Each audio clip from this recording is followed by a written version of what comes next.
Alibaba is a Chinese multinational organization with its hold on various areas such as retail, e-commerce, technology, AI, and the internet. What started from one man's apartment soon grew to become the largest retail platform in the whole world. But just as Rome wasn't built in a day, this huge conglomerate took decades to reach the pinnacle of internet marketing. If you found that amazing, then you're in for a ride, because today we will walk you all through the success story of Alibaba and its founder, Jack Ma. How did a college reject, who couldn't even land a job at KFC, manage to erect an empire that is now one of the building blocks of the Chinese economy? Well, stay with us as we answer these questions and more. So, let's begin the video. In order to get a deeper understanding about what led to Alibaba's success, we need to delve deeper into the story of the man behind it all, the architect of this project, and the innovative genius who refused to give up, Jack Ma. So, let's start off with him.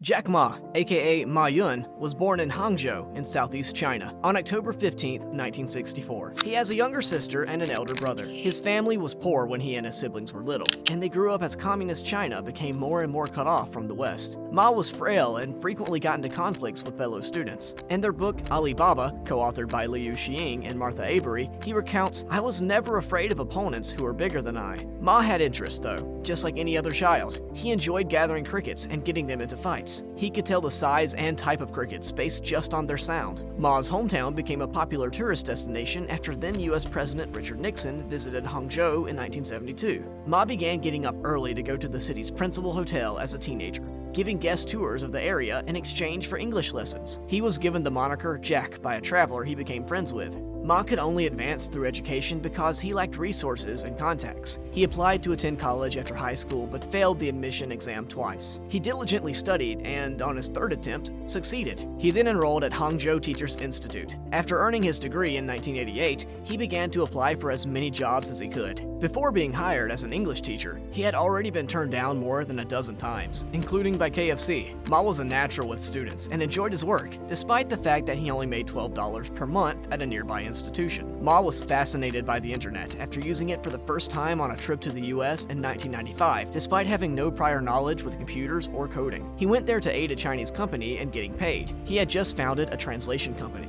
When Ma initially searched for beer online, he was astonished to learn that there were no Chinese beers in the results. He then made the decision to launch an internet business in China. Though his first two ventures failed, 4 years later he gathered 17 of his friends in his apartment and convinced them to invest in him and his vision for an online marketplace he called Alibaba. This is where our story begins.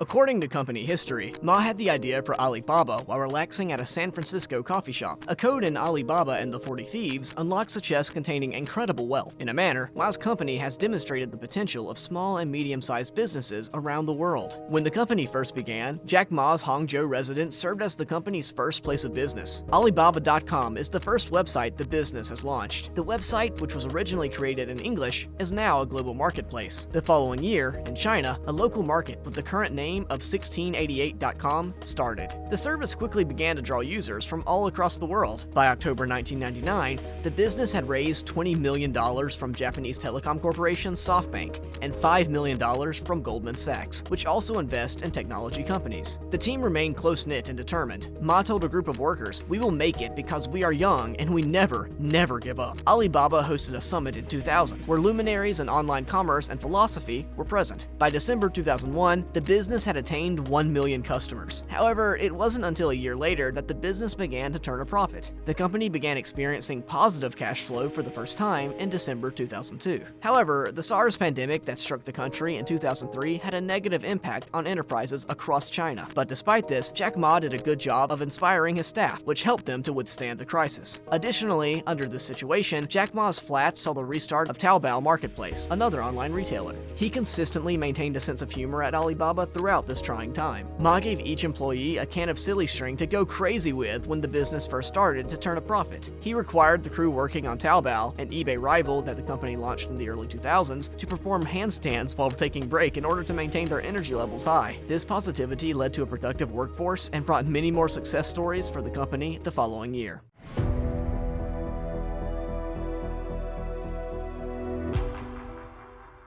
The company raised about $82 million in February 2004 from a number of top internet investors. In June, a summit was arranged for internet business owners. 10 of the year's top entrepreneurs were recognized at this event. The business made two important moves in this year. It unveiled AliWangWang, an instant messaging application for the Taobao marketplace website. AliPay, a third-party payment option connected to Alibaba, was also mentioned. Finally, this year the company celebrated its 5th year anniversary in a festive way. In exchange for a roughly 40% share in Alibaba, Yahoo invested $1 billion in the company in 2005, the year the Alibaba Group celebrated its 5th anniversary. The group took over the operations of Yahoo China in the month of October of that same year. This was a significant victory for Yahoo as well, earning it $10 billion from Alibaba's IPO alone. At the time, Alibaba was striving to overtake eBay in China. The organization quickly started teaching and training shoppers and merchants about e-commerce through the Taobao University program. Another significant date in the company's history was November 2006. The Hong Kong Stock Exchange main board's public offering was ready to go. Additionally, AliMama, an online platform for making technologies, was introduced. The Taobao Mall, currently more popularly referred to as Tmall, was first presented by the Alibaba Group in 2008. This was carried out with help from the Taobao marketplace in order to provide a platform specifically for independent shops and brands. Alibaba established an R&D institute in September, which followed the launch of Tmall in April. As part of their 10th anniversary celebration, the organization created Alibaba Cloud in the same month the next year. The group acquired HiChina, the top internet service provider in China, in the same month. In 2010, Alibaba introduced a lot of new features. The Taobao marketplace introduced a marketing platform called Juasuan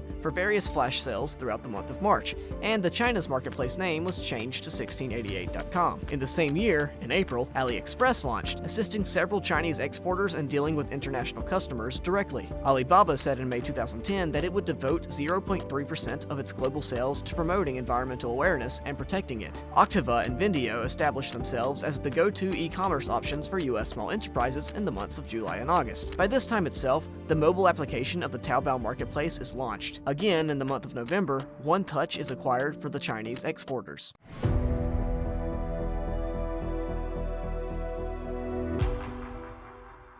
2011 saw the launch of Tmall as a standalone platform in the month of June, and Juasuan as a standalone platform once more in the month of October. The Alibaba Foundation began making contributions to social projects in the month of December. By the end of 2012, the group had acquired Yahoo shares again. For many reasons, 2013 was a significant year for Alibaba. First, Ma continued to serve as executive chairman while resigning as CEO. The Taobao marketplace had a gathering of staff members in Hangzhou to commemorate its 10th anniversary in May of that year. May of the same year saw the establishment of Cainiao Network by numerous additional logistical firms. By July 2013, Alibaba Group came up with the Alibaba Smart TV operating system. Soon in the month of August 2013, the campus of the group got relocated to the Zizi district of Hangzhou. The group launched Liwang, also known as D&D and Chong, a social networking site by September 2013. Alibaba also went public on September 19th. Today what we got is not money. What we got is the trust from the people, Ma told CNBC. The company's $150 billion IPO was the largest offering for a US-listed company in the history of the New York Stock Exchange. It also made Ma the richest man in China, with an estimated worth of $25 billion. To commemorate, staff members hosted a sizable party at the company's Hangzhou headquarters. Even one of the employees used the celebration as the ideal time to pop the question. At a news conference, Ma expressed his hope that his staff will use their newfound money to become a batch of genuinely virtuous individuals, a batch of people who are able to help others, a batch of people who are nice and happy. After 2013, the Alibaba Group began to make significant strides and experienced some of the most significant advancements in its industry. In February 2014, it launched the global brand sections with the aid of Tmall Global, an extension of Tmall. Once more, the group came up with the integration of UC Web, the maker of mobile browsers, in June 2014. The very next month, Alibaba Group established Sunning to focus on logistics, O2O projects, and e-commerce. Additionally, Alibaba Cloud plans to establish a global headquarters for the same in Singapore this month. The Alibaba Sports Group collaborated with Yongfeng Capital and Sina Corporation the next month. In the month of November 2015, Yuko Tudo entered into a merger and acquisition with the Alibaba Group. The group also introduced the Alibaba Entrepreneurs Funds in Taiwan and Hong Kong during the same month. The company came up with an arrangement for South China Morning Post in December towards the conclusion of the year.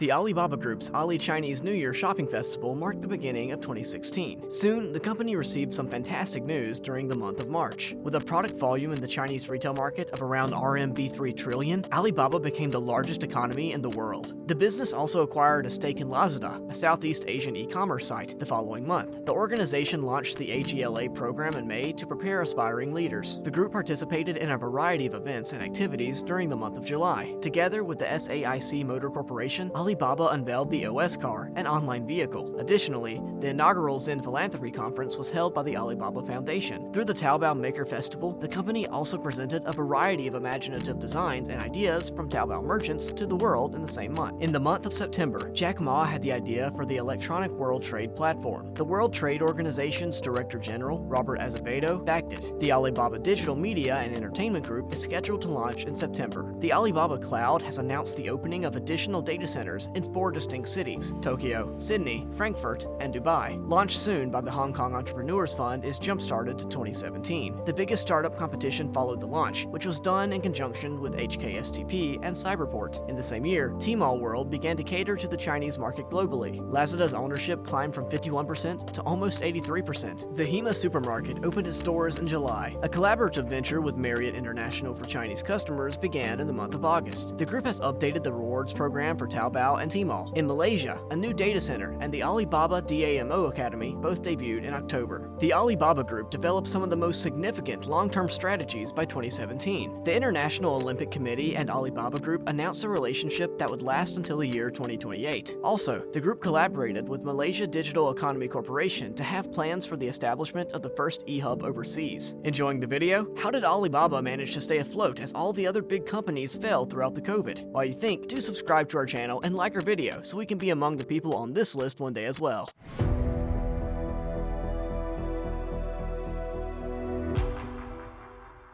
For the first time this year, the largest e-commerce firm in China, Alibaba, reported flat growth for the period from April to June. Alibaba had to deal with the impacts of a COVID-caused economic downturn in China throughout the years 2020 and 2021, which had an impact on everything from consumer spending to advertising budgets. The retail behemoth has sought to be more restrained in its approach to spending as revenue continues to be under pressure. Alibaba has expertly performed a careful balancing act in the face of all this to persuade investors that, even while expenses are being reduced, they are still investing in the future. Alibaba has been concentrating on growing its cloud computing business because executives and investors think it will be essential to the company's future profitability. Alibaba's cloud business experienced the fastest revenue growth in the June quarter. Jack Ma did give the group's success story his full attention. The company was founded in founder Jack Ma's flat and quickly grew to become the largest retail platform in the world. Despite numerous obstacles along the road, Jack Ma consistently exuded faith in the organization's successful and lucrative future. According to Jack, the best method for a firm to succeed is to let it move with the flow when they have a strong sense of loyalty to it. In the March of this year, the combined annual active consumers of Alibaba's group consumer-facing business in China reached a historic milestone of over 1 billion. What once started out as an idea in the mind of an innovative college reject has now become one of the biggest names in global retail. This is how Alibaba grew into one of the most successful businesses in the history of modern economics. So, have you ever used Alibaba to order yourself any products? What do you think has been the main reason for the company's success through all these years? Let us know in the comments below, and if you want to watch more of our amazing videos, then stay tuned.